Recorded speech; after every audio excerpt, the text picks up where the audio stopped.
இயேசு கிறிஸ்துவின் இரண்டாம் வருகை. இயேசு கிறிஸ்துவின் வருகைக்கு முன்பாக இந்த பூமியில் நடக்கிற சில அடையாளங்களை இயேசு கிறிஸ்து இந்த பூமியில் இருந்தபோது தெளிவாக சொல்லியிருந்தார். அதில் சபையில் நடக்கிற சில அடையாளங்கள் உண்டு. சபையில் நடக்கிறதான அடையாளங்களை குறித்து இதற்கு முன்னே பதிவேற்றம் செய்த அநேக வீடியோக்களில் அதை குறித்து விவரித்து சொல்லியிருந்தேன். இந்த வீடியோவின் மூலமாக சபையில் நடக்கிற அடையாளங்களில் ஒரு அடையாளமாகிய கள்ள தீர்க்கதரிசிகள் என்றதான விஷயத்தை இந்த வீடியோவின் மூலமாக உங்களோடு கூட பகிர்ந்து கொள்ளும்படியாக கற்றுக்கொள் விரும்புகிறேன். இது IAGM எக்கோ. இந்த வீடியோ காண்கிற யாவரையும் கர்த்தராகிய இயேசு கிறிஸ்துவின் நாமத்தில் வரவேற்று என் அன்பின் நல்வாழ்த்துக்களை தெரிவித்துக் கொள்ளுகிறேன். இயேசு கிறிஸ்து இந்த பூமியில் இருந்தபோது தம்முடைய வருகைக்கு முன்னால் நடக்கிற சில அடையாளங்களில் ஒரு அடையாளம் சபைகளுக்குள் கள்ள தீர்க்கதரிசிகள் எழும்பி வருவார்கள் என்று மத்தேயு சுவிசேஷம் 24ஆம் அதிகாரம் 24 முதல் 26 வரை உள்ள வசனங்களிலும், மார்க்கு சுவிசேஷம் 13ஆம் அதிகாரம் 21, 22 வசனங்களிலும் மிக தெளிவாக எழுதப்பட்டிருக்கிறது. தீர்க்கதரிசிகள் என்றதான வார்த்தை பழைய ஏற்பாட்டில் அதனுடைய எபிரேய மொழியில் நபி என்றதான வார்த்தையாக கொடுக்கப்பட்டிருக்கிறது. இந்த நபி என்றதான வார்த்தை பழைய ஏற்பாட்டில் மட்டும் 300க்கு மேற்பட்ட தடவைகள் சொல்லப்பட்டிருக்கிறது. தீர்க்கதரிசி என்றதான வார்த்தையினால் சொல்லப்பட்டிருக்கிறது.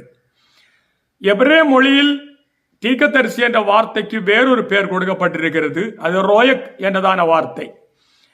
இந்த ரோயக் என்றதான வார்த்தைக்கு தரிசிக்கிறவர்கள் அல்லது தரிசனம் காண்கிறவர்கள் என்ற அர்த்தம் கொடுக்கப்பட்டிருக்கிறது. அதனுடைய அராமிய மொழியில் தீர்க்கதரிசி என்ற வார்த்தைக்கு நபி என்றதான வார்த்தையாக கொடுக்கப்பட்டிருக்கிறது. வேதாகமம் கருத்தாய் படித்து பார்க்கும்போது தீர்க்கதரிசிகளை 4 பிரிவுகளாக பிரிக்கப்பட்டிருக்கிறது.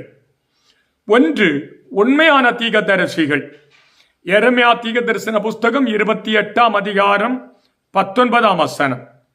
2, கள்ள தீர்க்கதரிசிகள். புதிய ஏற்பாட்டில் அநேக வசனங்கள் உண்டு.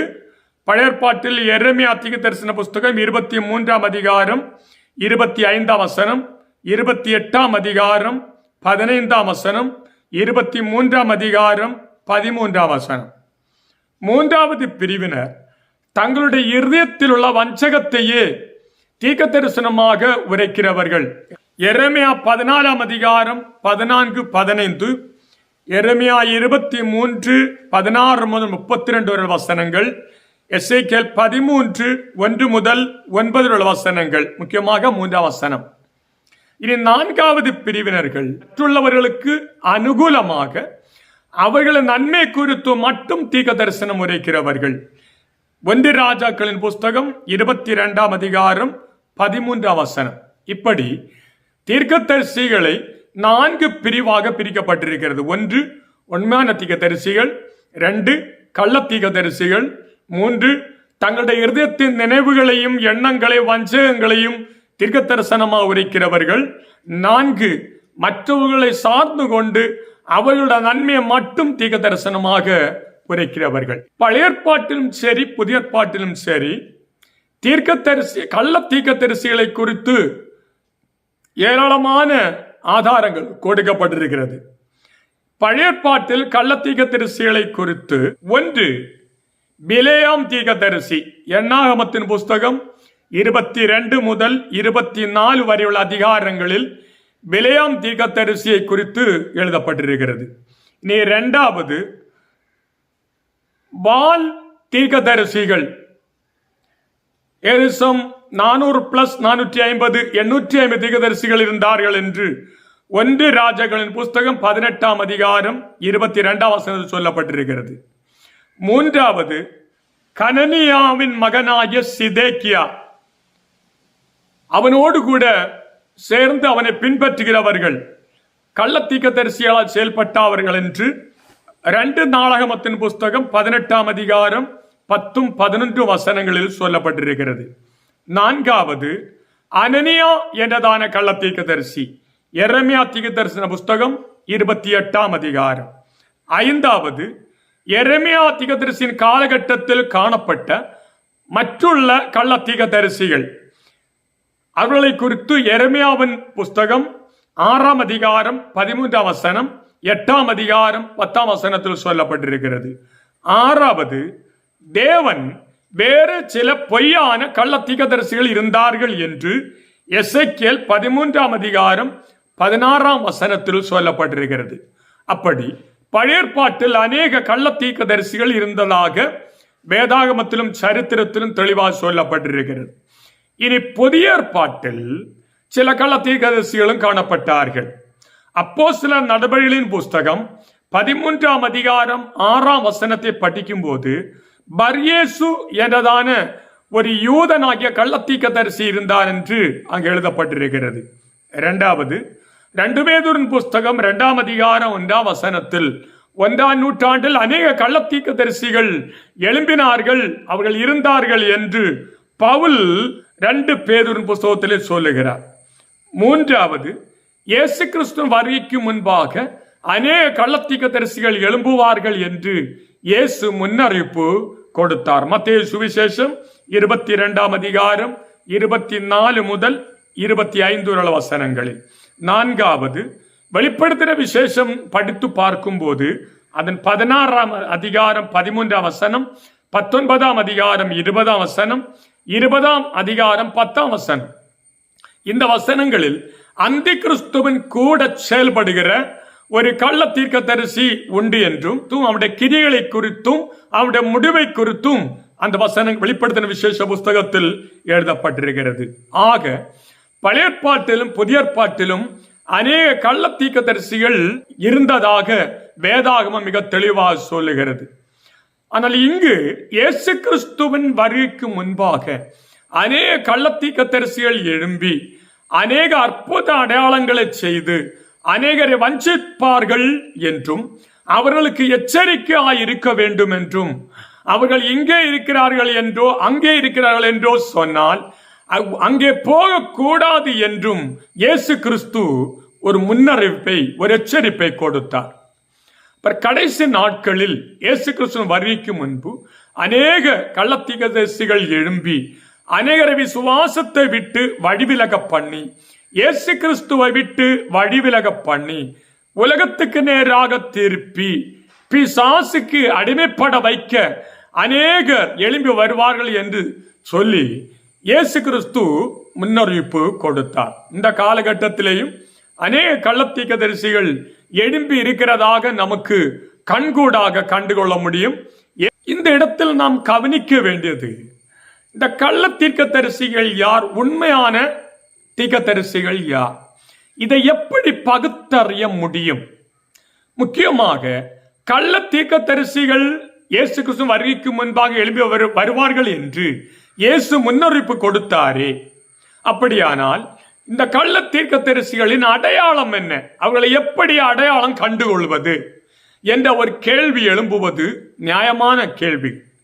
அந்த கேள்விக்கு பதில் இந்த வீடியோ மூலமாக உங்களோடு விட பகிர்ந்து கொள்ளுகிறேன்.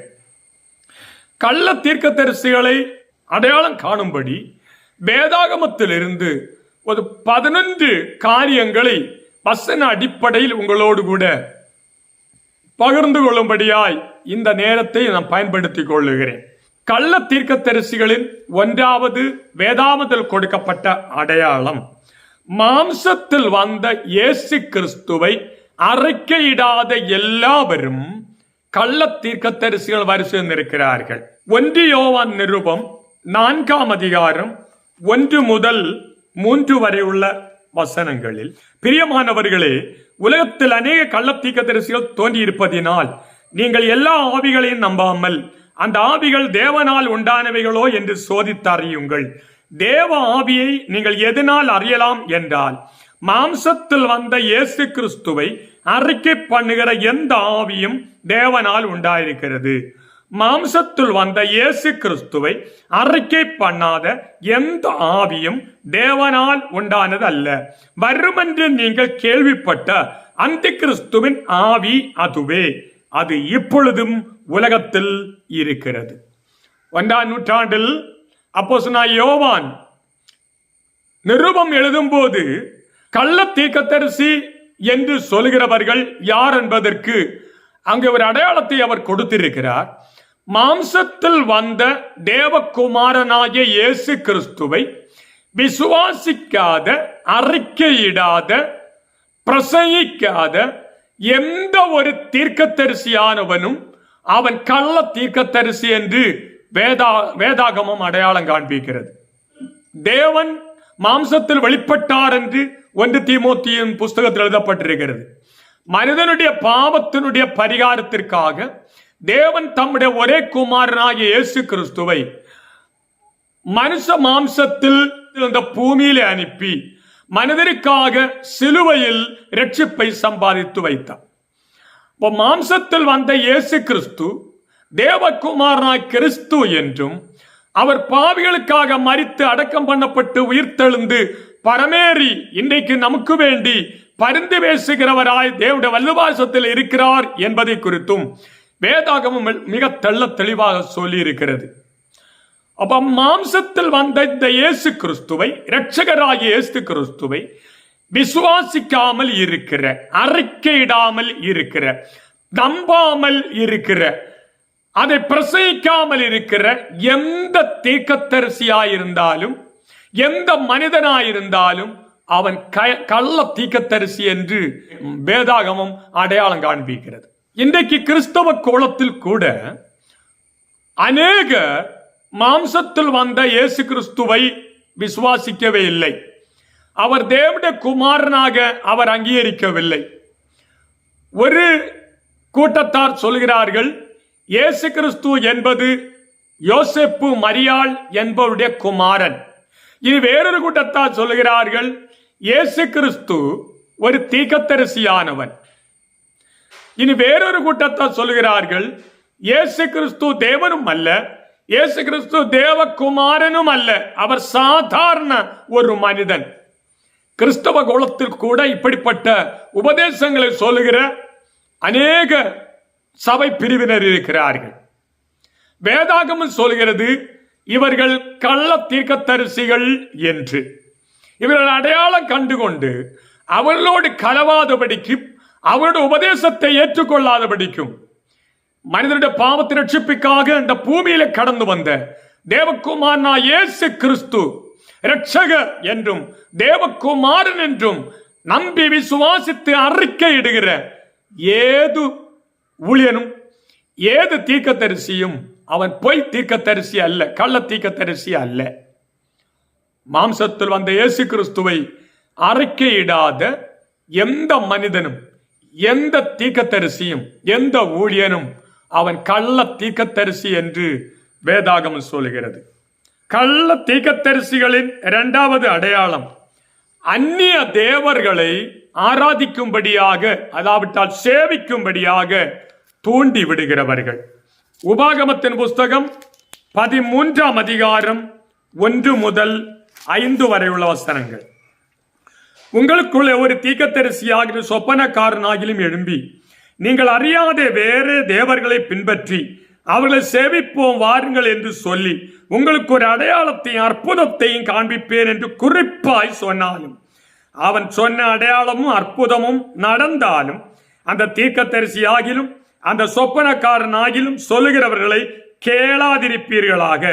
உங்கள் தேவனாய் கர்த்தரிடத்தில் நீங்கள் உங்கள் முழு இருதயத்தோடும் உங்கள் முழு ஆத்துமாவோடும் அன்பு கூறுகிறீர்களோ இல்லையோ என்று அறியும்படி உங்கள் தேவனாய் கர்த்தர் உங்களை சோதிக்கிறார். இந்த இடத்திலே 2ஆம் வசனத்தில் சொல்லப்பட்டிருக்கிறது, தேவனாய கர்த்தரை அல்லாமல், இயேசு கிறிஸ்துவாகிய இரட்சகரை அல்லாமல் அந்நிய தேவர்களை சேவிக்கும்படியாக தீர்க்க தரிசனம் உரைத்து அவளை தூண்டிவிட்டு தேவனை விட்டு பின்வாங்க வைக்கிறதான எந்த தீர்க்கதரிசியும் பொய் தீர்க்கதரிசிகள், கள்ள தீர்க்கதரிசிகள். அந்நிய தேவர்களை ஆராதிக்கும்படியாக தூண்டி விடுகிறவர்கள், அதை குறித்து போதகம் பண்ணுகிறவர்கள், அதை குறித்து பிரசங்கிக்கிறவர்கள், இவர்கள் எல்லாவரும் கள்ள தீர்க்கதரிசிகள் என்று வேதாகமம் சொல்லுகிறது. கிறிஸ்தவ கோலத்திலேயும் இன்றைக்கு காணப்படுகிறது. சிலர் சொல்கிறது, இப்படி சொல்கிறதான் கேட்டிருக்கிறேன், ரட்சிப்பு என்று சொல்வது எல்லா மதங்களிலும் உண்டு, அதனால் எல்லா மதத்தை ஒன்று போல காண வேண்டும். ஆனால் வேதம் சொல்கிறது, நாம் ரட்சிக்கப்படும்படி வானத்தின் கீழே பூமியின் மேலே இயேசு கிறிஸ்து என்ற ஒரு நாமம் அல்லாமல் வேறொரு நாமம் கொடுக்கப்படவில்லை என்று வேதம் சொல்கிறது. அப்போஸ்தலர் நடபடிகள் புஸ்தகம் 4ஆம் அதிகாரம் 12ஆம் வசனத்தில் மிக தெளிவாய் சொல்லப்படுகிறது.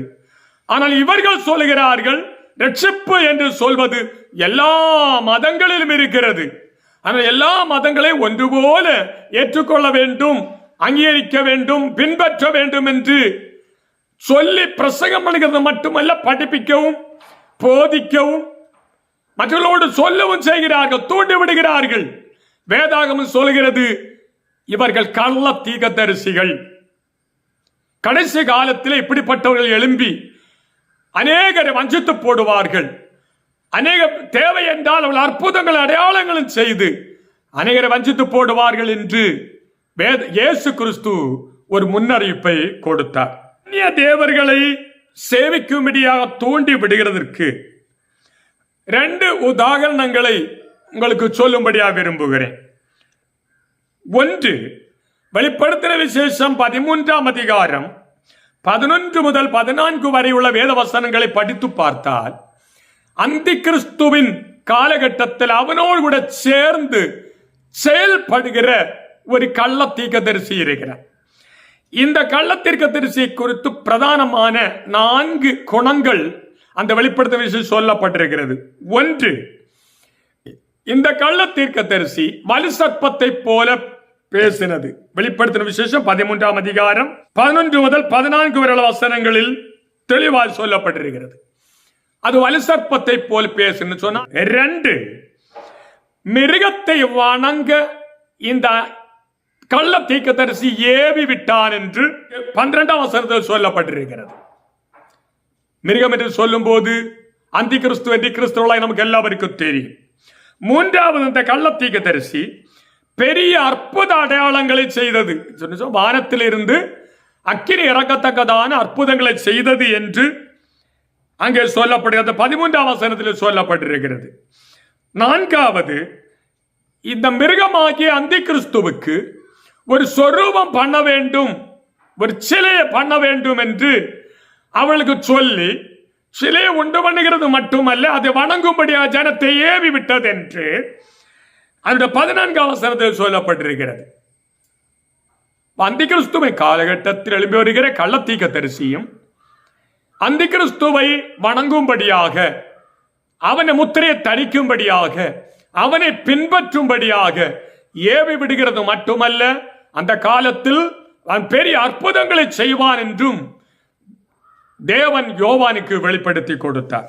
2வது எடுத்துக்காட்டு, அப்போஸ்தலர் நடபடியின் புஸ்தகம் 13ஆம் அதிகாரம் 6 முதல் 12 வரை உள்ள வசனங்களை படிக்கும் போது, பர் இயேசு என்று சொன்னதான ஒரு யூதனாகிய கள்ள தீர்க்கதரிசி அநேக மாய வித்தைகளை காட்டி ஜனங்களை பிரமிக்க பண்ணி கொண்டிருந்தார்.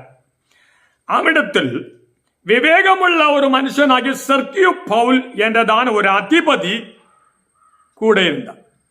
இந்த செர்கியு பவுல் என்றதான அதிபதி பவுலையும் பர்னபாவையும் கூப்பிட்டு சுவிசேஷத்தை கேட்கும்படியாக அவர் வாஞ்சியா இருந்த போது, இந்த மாயவித்தைக்காரனாகிய யூதனாகிய இந்த கள்ள தீர்க்கதரிசி இந்த செர்கியு பவுல் என்றதான அதிபதியை விசுவாசத்தை விட்டு வழிவிலக பண்ணும்படி, பவுலின் சுவிசேஷத்தை கேளாதபடிக்கு திசை திருப்பி விடும்படிக்கு அவன் ஏவி விட்டான் என்று வேதாகமம் சொல்லுகிறது.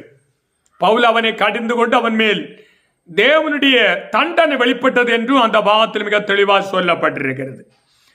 கள்ள தீர்க்கதரிசிகளின் 2வது அடையாளம், ஜீவனுள்ள தேவனை இரட்சகராகிய கிறிஸ்துவை ஏற்றுக்கொள்ள விடாதபடிக்கு அந்நிய தேவர்கள் சேவிக்கும்படியாக, விசுவாசத்தை விட்டு வழிவிலக பண்ணும்படியாக தூண்டி விடுகிறவர்கள் மட்டுமல்ல, அவர்களை போதிக்கிறவர்களும் அவரை வழிவிலக பண்ணுகிறவர்களுமாயிருப்பார்கள் என்று வேதம் சொல்லுகிறது. நல்ல தீர்க்கதரிசிகளின் மூன்றாவது அடையாளம், கூலிக்காக ஊழியத்தை செய்வார்கள்.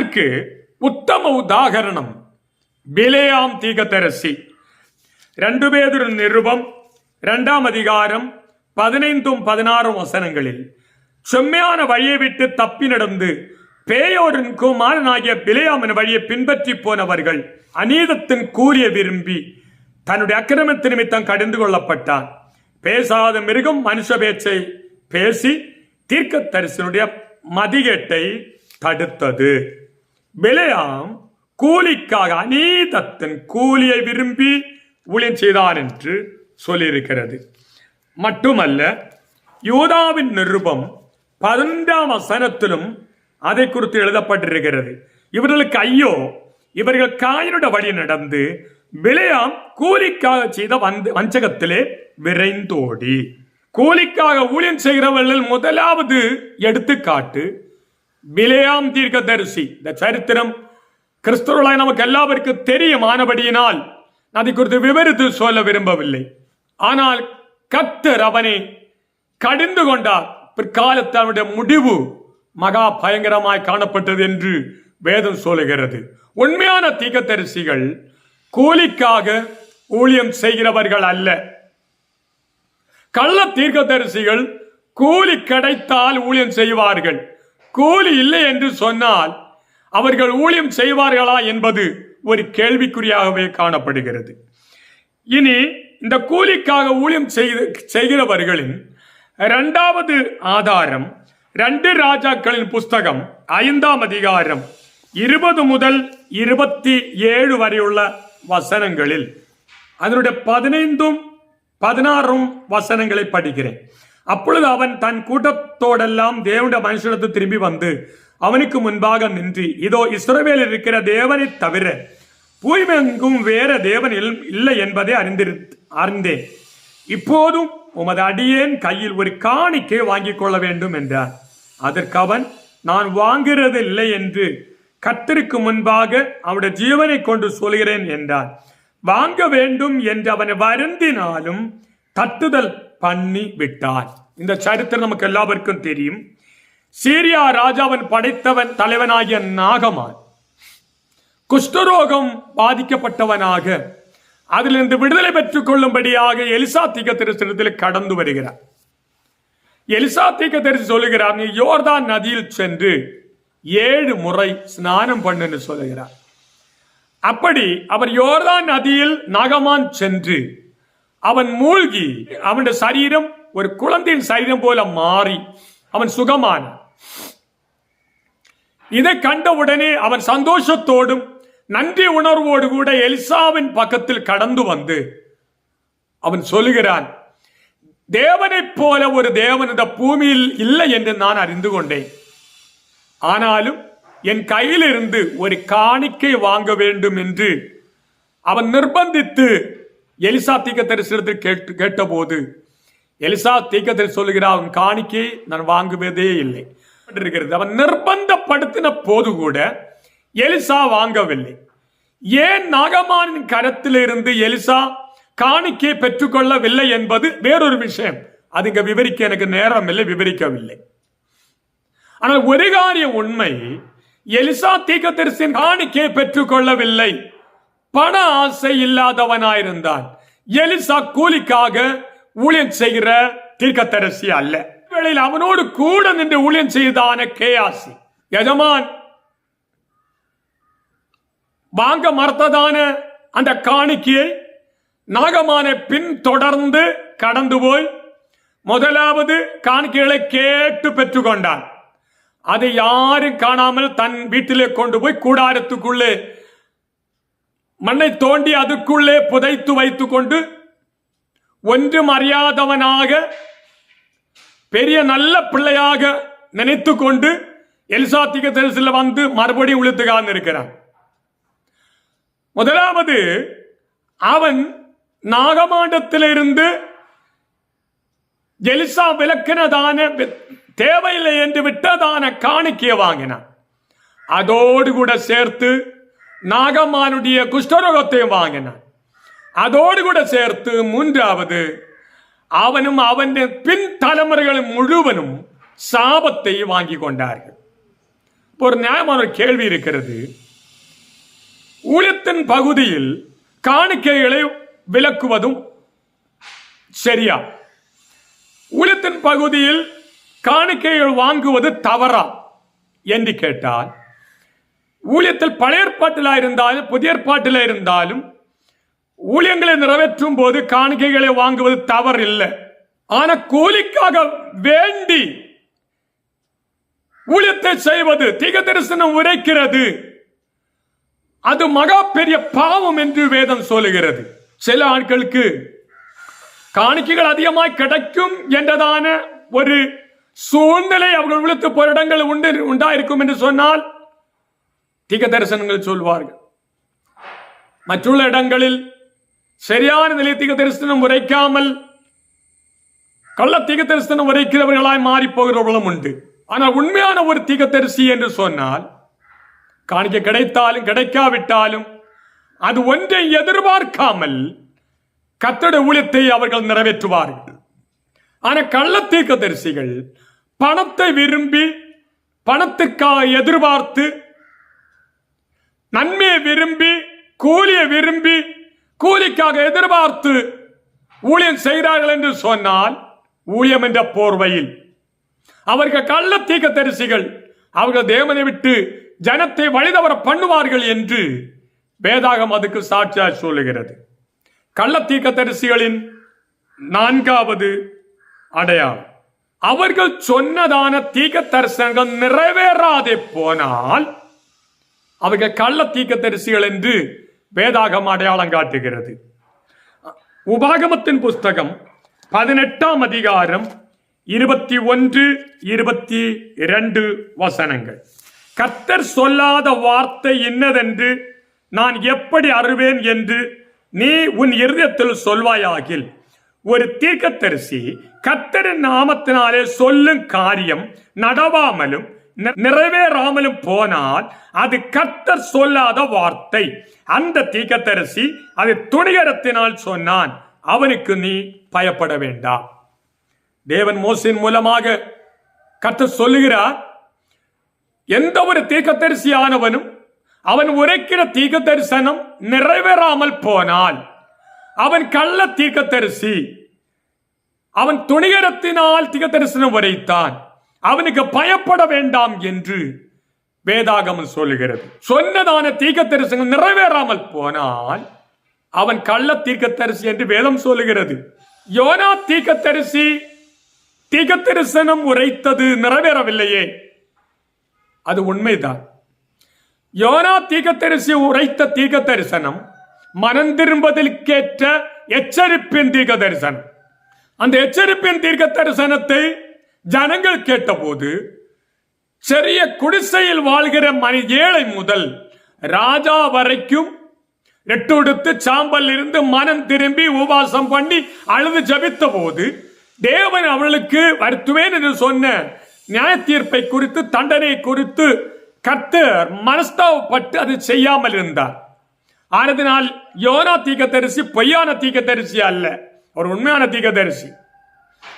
ஆனா இங்கே மோசேயின் மூலமாக கர்த்தர் சொல்லுகிறது, தீர்க்கதரிசியானவன் சொல்லுகிறதான சம்பவங்கள் நிறைவேறாமல் போனால், நடைபெறாமல் போனால் அவன் கள்ள தீர்க்கதரிசி. இனி கள்ள தீர்க்கதரிசியின் 5வது அடையாளம், ஜனத்தினுடைய பாவத்தையும் அக்கிரமத்தையும் எடுத்து காட்ட மாட்டார்கள். புலம்பரின் புஸ்தகம் 2ஆம் அதிகாரம் 14ஆம் வசனம். உன் தீர்க்கதரிசிகள் அபத்தமும் வியர்த்தமுமான தரிசனங்களை உனக்காக தரிசித்தார்கள். அவர்கள் உன் சிறையிருப்பை விலக்கும்படி உன் அக்கிரமத்தை எடுத்து காட்டாமல் அபத்தமானவைகளை கேடானவைகளையும் உனக்கு தரிசித்தார்கள். ஒரு கள்ள தீர்க்கதரிசிகளின் அடையாளம் என்று சொல்வது ஜனத்தினுடைய பாவத்தை, ஜனத்தினுடைய அக்கிரமத்தை எடுத்து சொல்லாமல் வெறும் ஆசீர்வாதத்தை மட்டும் சொல்லி போகிறவர்கள். இப்ப ஜனத்தினுடைய அக்கிரமத்தை, ஜனத்தினுடைய பாவத்தை எடுத்து சொல்லாமல் போகிற தீர்க்கதரிசிகள் கள்ள தீர்க்கதரிசிகள். ஜனத்தினுடைய பாவத்தை எடுத்து சொன்னால் இவர்களுக்கு கிடைக்க வேண்டிய நன்மை கிடைக்காது. 2, ஜனம் சபையை விட்டு கடந்து போய்விடும், அந்த பயம். 3, இவர் தீர்க்கதரிசிகள் என்றுள்ள பேரில் இருக்கிறபடியினால் இவர்களுக்கு ஊழியர்கள் அதிகமாக கிடைக்காது, தடைபட்டு போகும். இப்படிப்பட்ட காரணங்களால் ஜனத்தினுடைய குறைவுகளை, பாவங்களையும் அவை எடுத்து உரைக்காமல் வெறும் ஆசீர்வாதத்தை மாத்திரம் தீர்க்க தரிசனமாக உரைத்து போகிறார்கள். அவர்களுக்கு வேதம் சொல்கிறது அவர்கள் கள்ள தீர்க்கதரிசிகள் என்றார்கள். முதலாவது தீர்க்கதரிசி ஆகிய ஏனோக்கு முதல் தொடர்ந்துள்ள எல்லா தீர்க்கதரிசிகளும் ஜனத்தினுடைய பாவத்தை அவர்கள் எடுத்து காட்டினார்கள், சுட்டி காட்டினார்கள். அவர்கள் மத்தியில் அநேக கள்ள தீர்க்கதரிசிகள் இருந்தார்கள் என்றும் பழைய ஏற்பாட்டிலும் புதிய ஏற்பாட்டிலும் மிக தெளிவாக சொல்லப்பட்டிருக்கிறது. இப்ப கள்ள தீர்க்கதரிசியினுடைய அடையாளத்தில் ஒன்று, ஜனத்தினுடைய குறைவுகளை, பாவங்களை சுட்டி காட்ட மாட்டார்கள், சொல்ல மாட்டார்கள், அதை பொதிந்து போய்விடுவார்கள். கள்ள தீர்க்கதரிசிகளுடைய 6வது அடையாளம், இவருடைய ஊழியத்தை கண்டு அநேகர் இவர்களை மெச்சிக்கொள்வார்கள், புகழ்ச்சியாய் சொல்லுவார்கள். அப்படிப்பட்டவர்களும் கள்ள தீர்க்கதரிசியுடைய லிஸ்ட் உட்படுகிறார்கள் என்று வேதம் சொல்லுகிறது. லூக்கா எழுதின சுவிசேஷம் 6ஆம் அதிகாரம் 26ஆம் வசனம். எல்லா மனுஷரும் உங்களை குறித்து புகழ்ச்சியாய் பேசும்போது உங்களுக்கு ஐயோ, அவர்கள் பிதாக்கள் கள்ள தீர்க்கதரிசிகளுக்கும் அப்படியே செய்தார்கள் என்று சொன்னால், இயேசு கிறிஸ்துவின் காலத்திலேயும் பழைய ஏற்பாட்டின் காலத்திலேயும் அநேக தீர்க்கதரிசிகளை ஜனங்கள் மெச்சிக்கொண்டார்கள், புகழ்ச்சியா சொன்னார்கள். காரணம் அவர்களுக்கு அனுகூலமாய் தீர்க்கதரிசனம் சொல்லும் போது அவர்களை கண்டு ஆகா ஓஹோ, இவர்களை போல வேறு தீர்க்கதரிசிகள் இல்லை என்று சொல்லி அவர்களை மெச்சிக்கொள்கிறார்கள். இயேசு கிறிஸ்துவின் காலத்தில் உள்ள யூதர்களுடைய முற்பிதாக்களும் கள்ள தீர்க்கதரிசிகளுக்கு அப்படியே செய்தார்கள் என்று மெச்சிக்கொண்டார்கள் என்றும் இயேசுவே சொல்லுகிறார். அந்த புகழ்ச்சியை, அந்த மெச்சிக்கொள்ளும் அனுபவத்தை அவர்கள் அப்படியே அங்கீகரித்து ஆகா ஓகோ என்று சந்தோஷமாய் ஜீவிப்பார்கள். ஜனத்தை குறித்து அக்கறை இல்லை, ரட்சிப்பை குறித்து அக்கறை இல்லை, நித்திய ஜீவனை குறித்து அவர்களுக்கு அக்கறை இல்லை. கள்ள தீர்க்கதரிசிகள் மற்றவரிடத்தில் புகழ்ச்சியை எதிர்பார்த்து, மெச்சிக்கொள்ளும் அனுபவத்தை எதிர்பார்த்து அதில் அவர்கள் சந்தோஷித்து தீர்க்க தரிசனம் உரைக்கிறவர்களாயிருப்பார்கள். கள்ள தீர்க்கதரிசிகளின் 7வது அடையாளம், மற்றவர்களுக்கு அனுகூலமாக, நன்மையாக தீர்க்க தரிசனம் உரைக்கிறவர்கள். 1 ராஜாக்களின் புஸ்தகம் 22ஆம் அதிகாரம் 13ஆம் வசனம். மிகாயாவை அழைக்கப் போன ஆள் அவனுடனே பேசி, இதோ தீர்க்கதரிசியோட வார்த்தைகள் ஏக வாக்காய் ராஜாவுக்கு நன்மையாயிருக்கிறது, உம்முடைய வார்த்தையும் அவர்களில் ஒருவர் வார்த்தை போல் இருக்கும்படி நன்மையாக சொல்லும் என்றான். அதற்கு மிகாயா, கர்த்தர் என்னிடத்தில் சொல்வதே சொல்வேன் என்று கர்த்தருடைய ஜீவனை கொண்டு சொல்கிறேன் என்றார். யோசபாத் ராஜாவும் இஸ்ரவேலின் ராஜாவும் யுத்தத்திற்காக கடந்து போகும்போது அநேக தீர்க்கதரிசிகள் வந்து தீர்க்கதரிசனம் உரைக்கிறார்கள். ராஜாவே, நீர் யுத்தத்திற்கு போ, உமக்கு ஜெயம் கிடைக்கும், நீர் மேற்கொள்ளுவீர், சத்துருக்களை மேற்கொள்ளுவீர் என்று ஒவ்வொருவரும் சொல்லும் போது ஒரு தீர்க்கதரிசி மட்டும், மிகாயா தீர்க்கதரிசியை அழைக்க போனவர்கள் அவிடத்தில் சொல்கிறார்கள், மிகாயா தீர்க்கதரிசியே, மற்றுள்ள எல்லா தீர்க்கதரிசிகளும் ராஜாவுக்கு அனுகூலமாக நன்மையாக தீர்க்கதரிசனம் உரைத்தார்கள். அதுபோல அவர்கள் ஒருவருடைய வாக்கு போல உன்னுடைய வார்த்தையும் இருக்கட்டு, ராஜாவுக்கு அனுகூலமாக நன்மையாக தீர்க்கதரிசனம் உரைக்க வேண்டும். உண்மையான தீர்க்கதரிசியாக மிகாயா சொல்கிறார், மனிதருக்கு நன்மையாக அனுகூலமாக தீர்க்கதரிசனம் உரைக்க அல்ல, தேவன் என்னிடத்தில் என்ன சொல்கிறாரோ அதே தீர்க்கதரிசனம் உரைப்பேன் என்று அவர் சொல்லுகிறார். கள்ள தீர்க்கதரிசிகள் மற்றவர்களுக்கு அனுகூலமாக, அவர்களுக்கு நன்மையாக தீர்க்க தரிசனம் உரைத்து, வேதாகம் சொல்கிறது, அநேகர் அழிவுக்கு நேராக நடத்தி கொண்டு போகிறார்கள். மற்றவர்களுக்கு அனுகூலமாக, மற்றவர்களுக்கு நன்மையாக தீர்க்கதரிசிகள் அவர்களுடைய ஆபத்திற்கு காரணமாயிருக்கிறார்கள் என்ற சத்தியம் இந்த தீர்க்கதரிசிகள் அறிந்திருந்தால் நலமாயிருக்கும். அவர்கள் அறியவும் மாட்டார்கள். அவர்களுக்கு எதிர்பார்ப்பு முழுவதும் பிரதிபலன், நன்மை, உலக வாழ்க்கை. கள்ள தீர்க்கதரிசிகளின் 8வது அடையாளம், அவர்கள் பொய் சொல்லும் தீர்க்கதரிசிகளாயிருப்பார்கள்.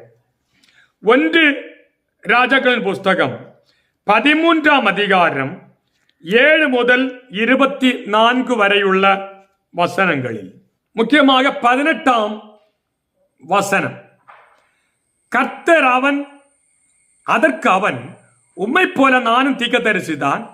அவன் அப்பம் புசித்து தண்ணீர் குடிக்க நீ அவனை திருப்பி உன் வீட்டுக்கு அழைத்து கொண்டு வா என்று ஒரு தூதன் கர்த்தருடைய வார்த்தையா என்னோடு சொன்னான் என்று அவனிடத்தில் பொய் சொன்னான்.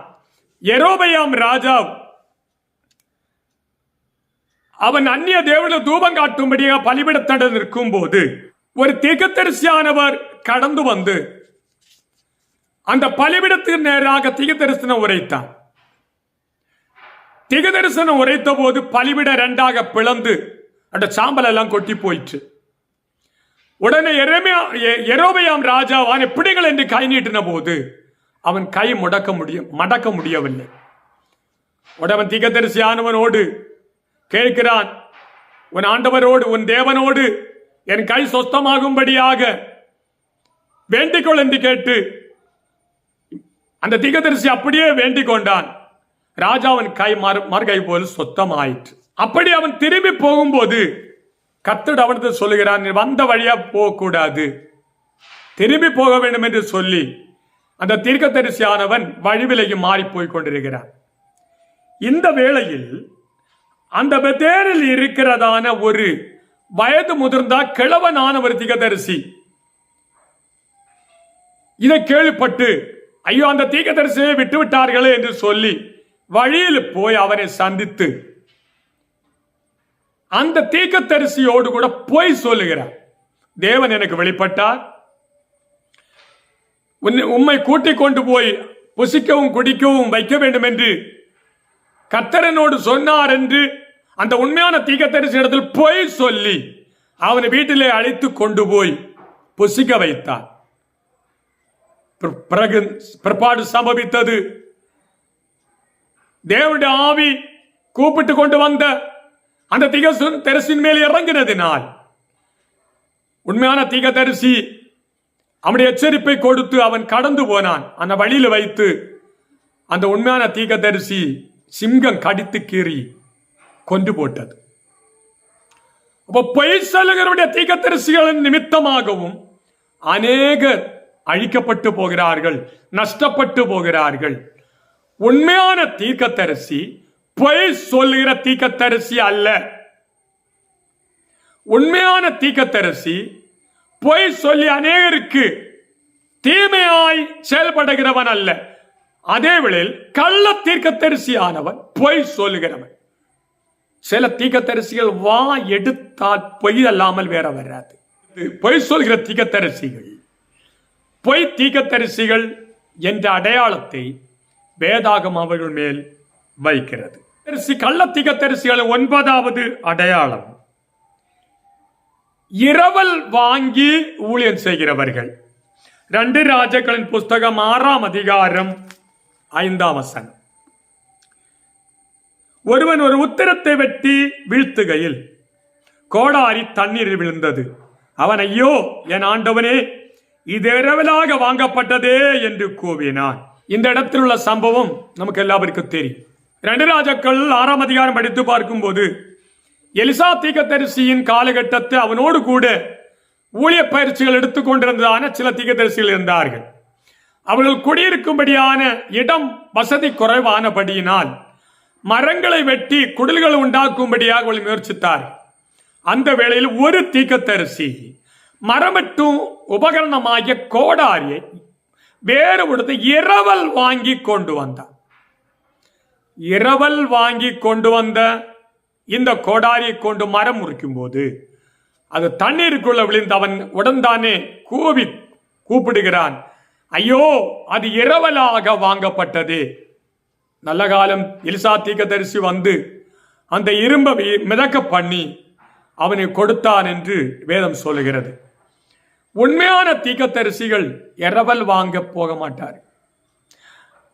கள்ள தீர்க்கதரிசிகளின் ஒரு அடையாளம் இரவல் வாங்குறவர்களாயிருப்பார்கள். கடன் வாங்க வேண்டிய நிர்பந்தம் சிலருக்கு உண்டாகும். இரவல் வாங்க வேண்டிய நிர்பந்தம் சில சமயத்தில் உண்டாகும். வேதாகமம் படிக்கும் போது அன்பு கூறுகிற கடனை அல்லாமல் வேறு ஒன்றிற்கும் கடன் படாதீர்கள் என்று வேதாகமம் சொல்லுகிறது. கடன் என்று சொல்லும் போது அது ஒரு பெரிய பிரச்சனை தான். அநேகர் கடன் வாங்குவார்கள், இரவல் வாங்குவார்கள், சிலர் கொடுக்க மாட்டார்கள். சிலர் இரவல் வாங்குவார்கள், கடன் வாங்குவார்கள், கொடுக்க முடியாத சூழ்நிலை வரும்போது அவர்களை ஏமாற்றிவிட்டு ஒளித்து போய்விடுவார்கள். சில தீர்க்கதரிசிகளாயிருந்தால் கடன் வாங்குவார்கள், இரவல் வாங்குவார்கள், கொடுக்க நிர்வாகம் இல்லாமலேயோ அல்லாவிட்டால் மனசு இல்லாமலே இருக்கும் போது கொடுத்த விடத்தை தட்டி கயறி கோபித்து கொண்டு, நான் ஆறு தெரியுமா, நான் ஜெபித்தால் உங்களுக்கு தீமையாய் அது செயல்படும், தீமையாய் வரும் என்று அவளை பயமுறுத்தி அவளை கொடுக்க மாட்டார்கள். இப்படிப்பட்ட அட்டூழியம் செய்கிறவர்கள் உண்மையான தீர்க்கதரிசிகள் அல்ல. இவர்களை குறித்து வேதம் சொல்கிறது, இரவல் வாங்கிவிட்டு கொடுக்காமல் இருக்கிற கள்ள தீர்க்கதரிசிகள். இவர்களுக்கு எச்சரிக்கை இருக்க வேண்டும் என்று வேதாகமம் நமக்கு முன்னறிவிப்பு தருகிறது. கள்ள தீர்க்கதரிசிகளின் 10வது அடையாளம் ஆட்டுத்தோலை போர்த்து கொண்டு ஆவிக்குரிய பலன் இல்லாத தீர்க்கதரிசிகள். மத்தேயு எழுதின சுவிசேஷம் 7ஆம் அதிகாரம் 15 முதல் 23 வரை உள்ள வசனங்களை படித்து பார்க்கும் போது, கள்ள தீர்க்கதரிசிகள் எச்சரிக்கையாயிருங்கள், அவர்கள் ஆட்டுத்தோலை போர்த்து கொண்டு உங்களிடத்தில் வருவார்கள், உள்ளத்திலோ அவர்கள் பட்சிக்கிற ஓநாய்கள், அவர்களுடைய கனிகளினாலே அவர்கள் அறிவீர்கள்.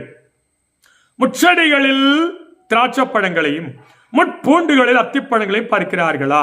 அப்படியே நல்ல மரம் எல்லாம் நல்ல கனிகளை கொடுக்கும், கட்ட மரமோ கட்ட கனிகளை கொடுக்கும். இயேசு கிறிஸ்து சொல்லும் போது கள்ள தீர்க்கதரிசிகள் அவர்கள் எச்சரிக்கையாயிருக்க வேண்டும். தீர்க்கதரிசிகள் என்றுள்ள ஆட்டுத்தோலை போர்த்து கொண்டு அவர்கள் உங்களிடத்தில் வருவார்கள், உள்ளத்திலோ அவர்கள் பட்சிக்கிற ஓநாய்கள் என்று அவளை குறித்து அடையாளம் காட்டுகிறார் இயேசு. அவர்கள் ஆவிக்குரிய பலன்கள் இருக்காது, ஆவியின் கனிகள் இருக்காது. உண்மையான தீர்க்கதரிசியிடத்தில் உண்மையான ஆவியின் கனிகள் இருக்கும். கள்ள தீர்க்கதரிசிகளின் வாழ்க்கையில் உண்மையான ஆவிக்குரிய கனிகளை காண முடியாது. ஆவியின் கனிகளை குறித்து அநேக விதத்தில் சொல்லப்பட்டிருக்கிறது. ஒன்று ஆவியின் கனிகள். கலாத்தியர் நிருபத்தில் எழுதப்பட்டிருக்கிற 5ஆம் அதிகாரத்தில் ஆவியின் கனியோ அன்பு, சந்தோஷம், சமாதானம், நீடிய பொறுமை, தயவு, நற்குணம், சாந்தம், சேடக்கம் என்று இப்படிப்பட்ட அநேக ஆவியின் கனிகள் உண்டு. பிலிப்பியர் நிருபத்தில் 1ஆம் அதிகாரத்தில் நீதியின் கனிகள் என்று சொல்லி இருக்கிறது. எபிரேயர் 13ஆம் அதிகாரத்தில் முதலில் கனியாக ஸ்தோத்திர பலி என்று எழுதப்பட்டிருக்கிறது. ஆவியின் கனிகள் இந்த கள்ள தீர்க்கதரிசியிடத்தில் காண முடியாது, எல்லாம் பேரளவு தான் இருக்கும். இயேசு சொன்னதன்படி கள்ள தீர்க்கதரிசிகளில் ஆவிக்குரிய கனிகள் காண முடியாது. தீர்க்கதரிசிகள் என்ற போர்வை, ஆவியின் பலன்கள் இல்லை, ஆவியின் கனிகள் இல்லை. அவர்கள் கள்ள தீர்க்கதரிசிகளுக்கு அடையாளமாக வேதாகமம் சொல்லுகிறது. கள்ள தீர்க்கதரிசிகள் 11வது அடையாளம், அவர்கள் பரிசுத்தம் இல்லாதவர்களாயிருப்பார்கள். எரேமியா தீர்க்கதரிசன புஸ்தகம் 23ஆம் அதிகாரம் 14ஆம் வசனம். எருசலேமில் தீர்க்கதரிசிகளிலும் திடுக்கிடத்தக்க காரியத்தை காண்கிறேன். விபச்சாரம் பண்ணி வஞ்சகமாய் நடந்து ஒருவனும் தன் பொல்லாப்பை விட்டு திரும்பாதபடிக்கு பொல்லாதவர்களின் கைகளை திடப்படுத்துகிறார்கள். அவர்கள் எல்லாரும் எனக்கு சோதோமை போலும் அதன் குடிகள் கொமோராவை போலும் இருக்கிறார்கள். எரேமியா தீர்க்கதரிசியின் காலகட்டத்தில் எருசலேமில் அநேக கள்ள தீர்க்கதரிசிகள் இருந்தார்கள். அவளை குறித்து வேதம் சொல்கிறது, அவரிடம் திடுக்கிடப்பட்ட காரியங்கள் காணப்பட்டது. எப்படி அவள் விபச்சாரம் பண்ணினார்கள், வஞ்சகமாக நடக்கிறார்கள், பொல்லாப்பை விட்டு அவர்கள் திரும்பாதபடிக்கு வாழ்ந்து கொண்டிருக்கிறார்கள். இவர்களை குறித்து வேதம் சொல்கிறது, கள்ள தீர்க்கதரிசிகள் பரிசுத்தம் இல்லாதவர்களாக காணப்படுவார்கள். பரிசுத்த வாழ்க்கை என்று சொல்வது வார்த்தை, உண்மை, பேச்சு, கிரியை, மற்றவருமாயுள்ள இடைபடல், இவைகள் எல்லா காரியங்களிலும் அவர்கள் பரிசுத்தம் உள்ளவர்களாகவே காணப்படுவார்கள். ஆனால் கள்ள தீர்க்கதரிசிகள் இந்த பரிசுத்தம் உள்ளதான காரியங்கள் காண முடியாது. இந்த 11 கூட்டம் காரியங்கள் ஒரு தீர்க்கதரிசியாண்டத்தில் காணப்படுமாயின் அவர்களுக்கு நான் விரோதி என்று தேவன் சொன்னார். எரேமியா தீர்க்கதரிசன புஸ்தகம் 23ஆம் அதிகாரம் 16 முதல் 32 வரையுள்ள வசனங்களை படித்து பார்க்கும்போது அந்த 32ஆம் வசனத்தை மட்டும் நான் உங்களுக்கு வாசிக்கிறேன். இதோ தங்கள் நாவின் சொல்லிய வழங்கி அவர் அதை உரைத்தார் என்று சொல்லுகிற தீர்க்கதரிசிகளுக்கு நான் விரோதி என்று கர்த்தர் சொல்லுகிறார். தேவ பிள்ளைகள், தேவ ஊழியர்கள் கள்ள தீர்க்கதரிசிகள் எச்சரிக்கையா இருக்க வேண்டும் என்று இயேசு கிறிஸ்து அதை குறித்து ஒரு முன்னறிவிப்பை கொடுக்கிறார், ஒரு எச்சரிப்பை கொடுக்கிறார். மத்தேயு சுவிசேஷம் 24ஆம் அதிகாரம் 24 முதல் 26 வசனங்களில், ஏனெனில் கள்ள கிறிஸ்துக்களும் கள்ள தீர்க்கதரிசிகளும் எழும்பி கூடுமானால் தெரிந்து கொள்ளப்பட்டவர்களை வஞ்சிக்கத்தக்கதா பெரிய அடையாளங்களை அற்புதங்களை செய்வார்கள். இதோ முன்னதாக உங்களுக்கு அறிவிக்கிறேன். ஆகையால் அதோ வனாந்தரத்தில் இருக்கிறார் என்று சொல்வார்களானால் புறப்படாதிருங்கள். இதை அறை வீட்டுக்குள் இருக்கிறார் என்று சொல்வார்களானால் நம்பாதிருங்கள். இப்படிப்பட்ட அடையாளம் உள்ள தீர்க்கதரிசிகள் அவர்களை தேடி போகவும் கூடாது. அவள் அற்புத அடையாளங்கள் காண்பித்தால் கூட அவளை நம்பாதிருங்கள் என்று சொல்லி இயேசு எச்சரிப்பை கொடுத்து ஒரு முன்னறிவிப்பை கொடுத்திருக்கிறார். இவர்கள் அநேகர் விசுவாசத்தை விட்டு வழிதவர பண்ணுவார்கள். அநேகருடைய அழிவுக்கு அவர்கள் காரணமாக காணப்படுகிறார்கள். இயேசு கிறிஸ்து வருகைக்கு முன்னாகவும் அநேக கள்ள தீர்க்கதரிசிகள் எழும்பி விசுவாசத்தை விட்டும் தேவ கிருபை விட்டும் ரட்சிப்பை விட்டும் ஜீவுள்ள தேவனை உள்ள ஆராதனை விட்டு ஒக்கையும் அவர்கள் வழி விலக பண்ணுவார்கள் என்று இயேசு முன்னறிப்பு கொடுத்தார். ஆகையால என்னை கேட்கிற அருமையான தெய்வ பிள்ளையே, கள்ள தீர்க்கதரிசி அடையாளங்களில் 11 கூட்டம் காரியங்களை உங்களோட பகிர்ந்து கொண்டேன். 1, மாம்சத்தில் வந்த இயேசு கிறிஸ்துவை அறிக்கை பண்ண மாட்டார்கள். 2, அந்நிய தேவர்களை சேவிக்கும்படியாக தூண்டி விடுவார்கள். 3, அவர்கள் கூலிக்காக ஊழியம் செய்வார்கள். 4, அவர்கள் சொன்ன காரியங்கள் அநேகம் நடைபெறாமல் போகும், நிறைவேறாமல் போகும். 5, ஜனத்தினுடைய பாவத்தையும் தவறுகளை சுட்டி காட்ட மாட்டார்கள். 6, மற்றுள்ளவர்கள் இவர்களை புகழ்ச்சியாக மேன்மையாக புகழ்ந்து தள்ளுவார்கள். 7, இவர்கள் மற்றவர்களுக்கு நன்மையாக அனுகூலமாக தீர்க்கதரிசனம் உரைப்பார்கள். 8, இவர்கள் பொய் சொல்லுகிறவர்களாயிருப்பார்கள். 9, இரவைகள் வாங்கி கடன் வாங்கி திருப்பி கொடுக்காதவர்களாக ஏமாற்றுகிறவர்களாக காணப்படுவார்கள். 10, ஆவிக்குரிய ஆவியின் பலன்கள் இல்லாமல் தீர்க்கதரிசிகள் என்ற போர்வையில் அவர்கள் வாழுவார்கள். 11, பரிசுத்தம் இல்லாதவர்களாக வாழ்வார்கள். இவர்களை விட்டு விலகி இவர்களை அடையாளம் கண்டுகொண்டு அவருடைய உபதேசங்களை செவி சாய்க்காமல் இயேசு கிறிஸ்துவை பற்றி விசுவாசத்தை ரட்சிப்பில் நிலை நின்று கர்த்தருடைய வருகைக்கென்று ஆயத்தப்பட வேண்டிய காலகட்டத்தில் நாம் காணப்படுகிறோம். ஆகிய என்னை கேட்கிற அன்பு விசுவாசிகளே, அருமையான தேவ ஊழியர்களே, இப்படிப்பட்ட தீர்க்கதரிசிகளை அடையாளம் கண்டுகொண்டு நம்மை பாதுகாத்து கொண்டு இயேசு கிறிஸ்துவை பற்றி விசுவாசத்திலும் ரட்சிப்பின் கிருபையிலும் நாம் வளர்ந்து அநேகரை அநேக தெய்வ பிள்ளைகளை கிறிஸ்துவனராக திருப்பிவிட்டு அவருடைய வரிக்கென்று ஆயத்தமாக்கும்படியாக கர்த்தர் நாட்களில் கிருபை செய்வாராக.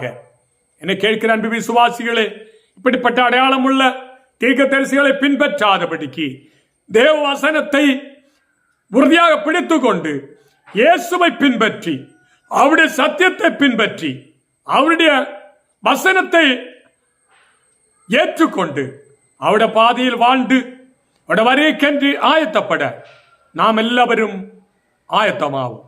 கர்த்தர் சீக்கிரமாக வரப்போவார். இயேசு கிறிஸ்து வருகைக்கு முன்பாக சபையில் கள்ள தீர்க்கதரிசிகள் எழும்பி அநேகரை வஞ்சிப்பார்கள் என்று இயேசு சொன்னதன்படியே இந்த காலகட்டம் நடந்து கொண்டிருக்கிறது. ஆகையால் ஜாகிரதையாயிருந்து கர்த்தர் வருகைக்கு நாம் எல்லாவரும் ஆயத்தமாவோம். கர்த்ததாமே அதற்காக நம்ம எல்லாவரையும் ஆயத்தமாக்குவாராக. அடுத்த வீடியோவில் காணுவது வரைக்கும் கர்த்தர் நம்மை பாதுகாப்பாராக. மாரநாதா.